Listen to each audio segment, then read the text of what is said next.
लेकिन तुझे पता नहीं कि ये किसी माँ का बेटा है, पता नहीं किसी बीवी का शौहर है। एक हमारे दोस्त हैं, बुजुर्ग हैं, उनका दामाद फौत हो गया, नशा करता था। तो मैं ताज़ियत करने उनके घर पहुंचा तो खड़े हो गए हाथ बांध के, कहने लगे हज़रत साहब बाकी सारियां गल्लां छड़ दियो, सिर्फ नशे ते तकरीर करया करो।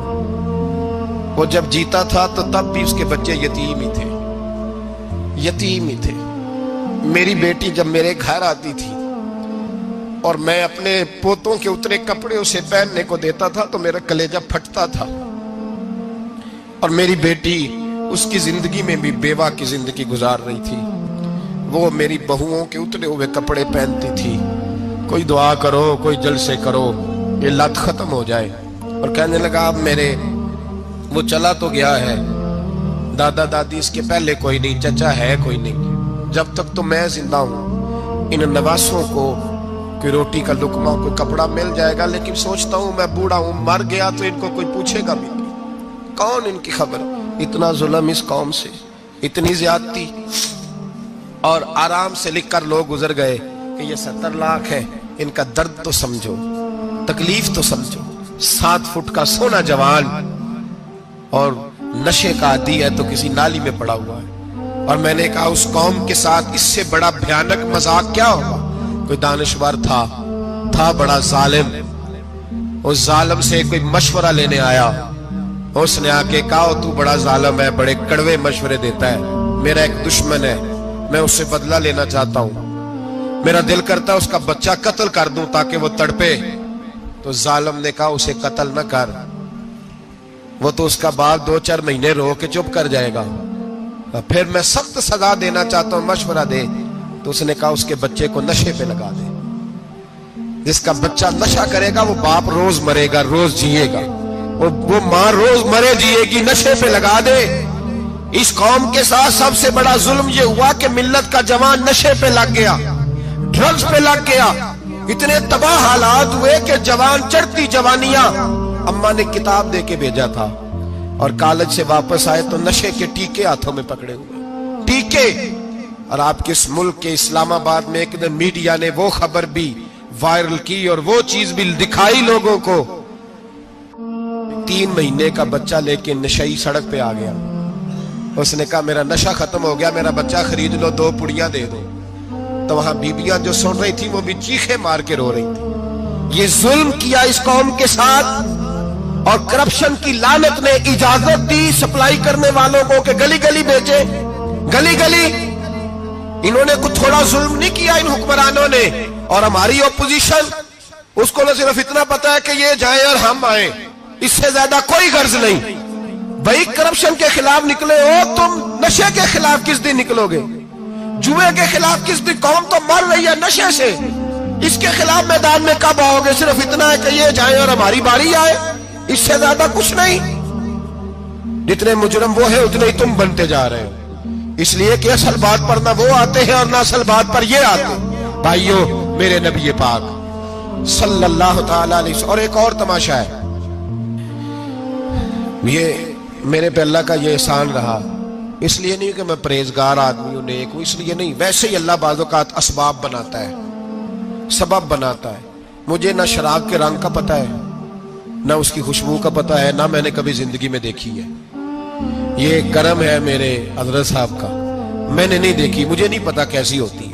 कुछ बातें मैंने सुनी है। एक महफिल में मैं बैठा था मजलिस में, तो एक शख्स ने कहा खांसी नहीं जाती बच्चे की, दूसरा उसको मशवरा दे रहा है, खांसी नहीं जाती, बड़ी दवाई देसी भी फलां भी बड़ी खाई, मशवरा दिया उसको कि तू इस तरह कर, इसको ना शराब के 2-4 चमचे पिलाओ।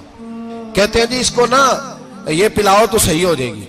तो मैंने पलट के उसकी तरफ देखा, मैंने कहा कोई अकल का क्या मशवरा कर? मौलाना मेरा तजर्बा है।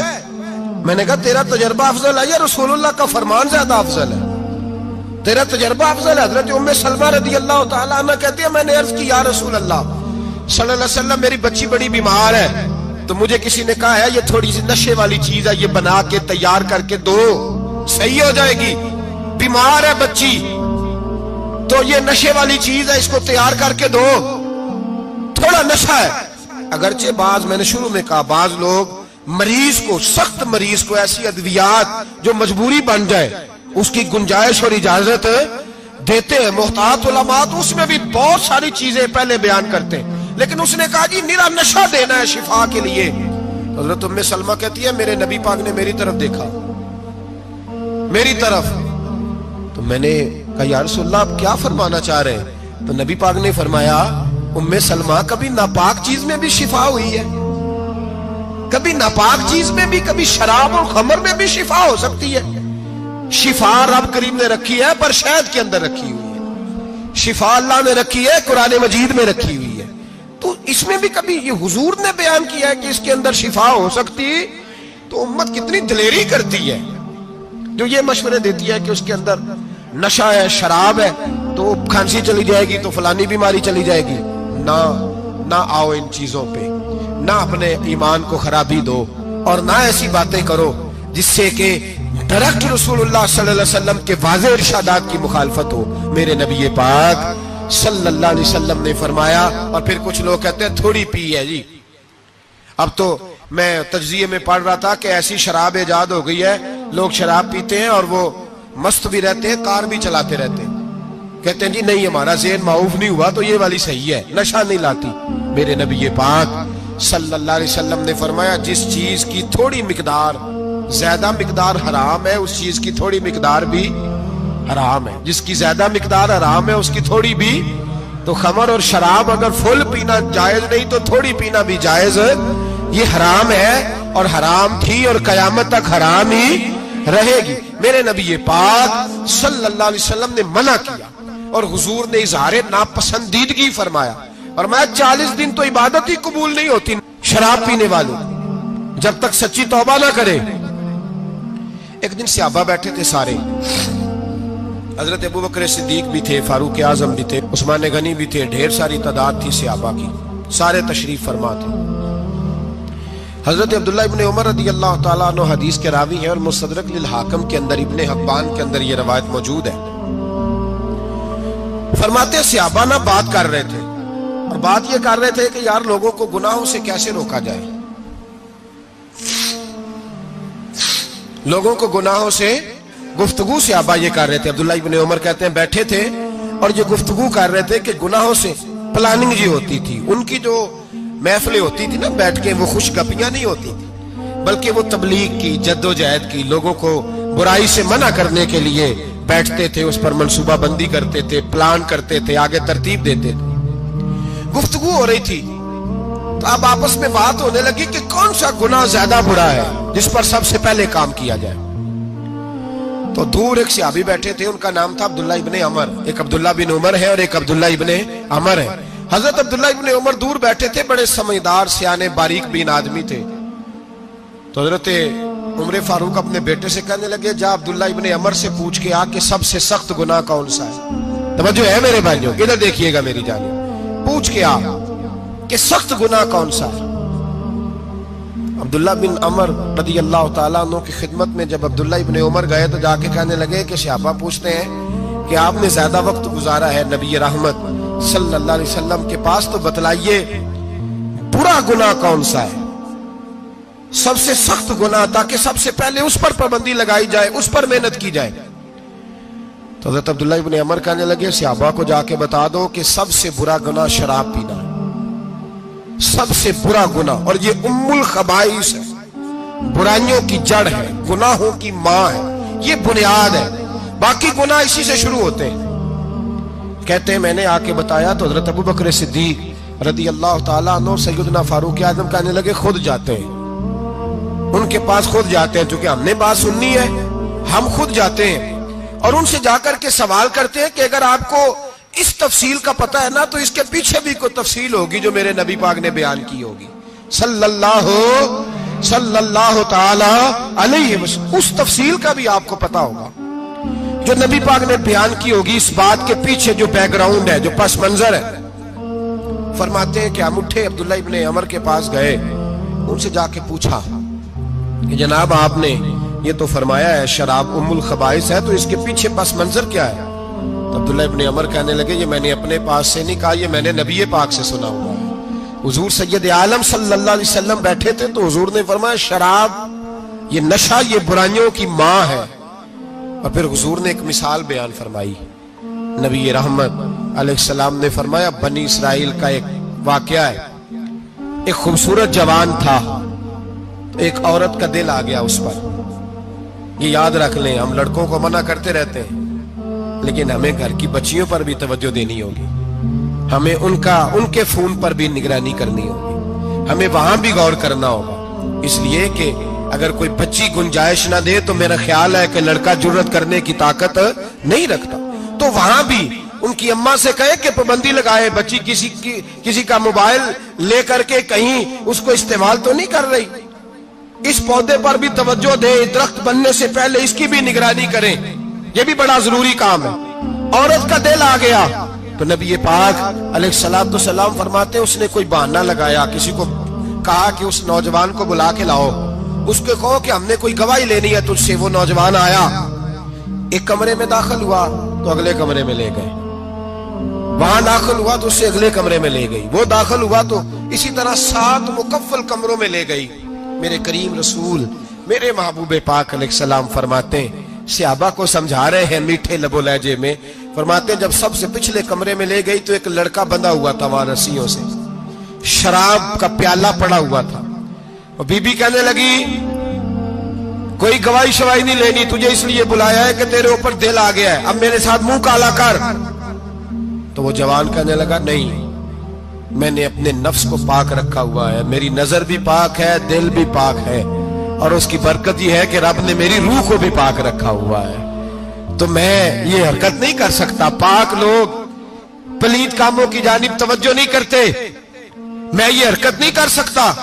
इकबाल ने अपने बेटे को दुआ दी थी, उसने कहा था हया बाकी नहीं है जमाने की आंख में, खुदा करे कि रहे तेरी जवानी बेदाग, खुदा करे कि रहे तेरी जवानी बेदाग। कहा मेरे साथ मुंह काला कर, उसने कहा मैं नहीं करता। कहने लगी चल फिर इसको कत्ल कर, इसको मैंने बांधा हुआ। उसने कहा मैं कत्ल क्यों करूं, मेरी क्या दुश्मनी है। कहा फिर शराब पियो, कहा मैं शराब भी नहीं पीता। तो कहने लगी अब तो मैंने तुझे अपने चुंगल में फांस लिया है, अब तू यहां से बच के जा नहीं सकता, और अगर तू बाहर जाएगा तो मैं शोर करूंगी, लोग जमा करूंगी, इसने मेरी इज्जत आबरू पे हाथ डाला है, तो तू बच तो नहीं सकता, एक काम तो करना पड़ेगा। महबूब फरमाते उस नौजवान ने सोचा कि जिना भी बहुत बड़ा जुर्म है, कत्ल भी बहुत बड़ा गुनाह है, चलो अब मजबूरी है तो शराब पी लेता हूं। लेकिन वो समझा ना कि शराब तो बुनियाद है। उसने एक प्याला जो पिया, कहने लगा एक और दे दो, दूसरा पिया तो कहने लगा एक और दे दो। अब 3 प्याले 3 बोतलें शराब जो पी चुका तो खुमारी चढ़ गई। अब उस औरत के करीब जाने लगा कि मैं तेरे साथ जिना करूंगा। उसने कहा जब तक मैं करीब नहीं आने दूंगी जब तक तू इसे कत्ल न करे। उसने उसे कत्ल भी किया, जिना भी किया। तो महबूब फरमाने लगे ये कत्ल और जिना जो हुआ है तो ये शराब की वजह से हुआ है। गोया शराब वो जुर्म है जो कत्ल भी कराएगी, जो जिना भी कराएगी। और अगर आप नशई को देखें, अगर आप शराबी को देखें, तो क्या वो डकैतियां नहीं करता फिरता, वो चोरियां नहीं करता, वो अपनी ही माँ का जेवर नहीं बेच आता, वो अपनी ही बहन का पड़ा हुआ जहेज नहीं बेच आता, वो अपने ही घर में डाके नहीं डालता, वो अल्लाह के घर मस्जिद में आकर के चोरी नहीं करता। वो सिर्फ इसलिए करता है कि ये नशा, ये शराब, ये माँ है गुनाहों की, ये जड़ है। मिल्लत के लोगों याद रखो, इस उम्मत, इस पाकिस्तान के साथ जहां बहुत सारे जुल्म हुए, वहां बड़ा जुल्म ये है कि बहुत बड़ा तबका जवानों का नशे का आदी है। वो नशा इन्हें इश्क मजाजी और औरतों के इश्क की जानिब ला रहा है। वो नशा चोरियां करा रहा है, कत्ल करा रहा है, डकैतियां करा रहा है। बहुत बड़े जालिमों ने बहुत बड़े हाउस बनाए हुए हैं जिनके अंदर शराब फराम की जाती है, नशा दिया जाता है। मैंने तो ऐसे ऐसे लफ्ज सुने कि इलेक्शन के दिनों में वोट लेने की खातर सियासतदान इन्हें नशा फराम करते हैं, इन्हें बांध के रखते हैं, रोज तुम्हें पुड़िया मिलेगी, वोट हमें डालना। इतना जुल्म, इतनी ज्यादती, इतना जबर, एक इंसान के साथ खेलना। लौट आओ, पकड़ो इनका दामन, अपने घरों को बचाओ, اپنے دوستوں کو بچاؤ. جاگو جاگو امت کے لوگوں جاگو. میرے نبی پاک صلی اللہ علیہ وسلم کے کلمہ گو لوگوں کو بچاؤ. ان پر اگر سختی کرنی پڑتی ہے تو کرو, پیار کرنا پڑتا ہے تو کرو, محنت کرو, جدوجہد کرو.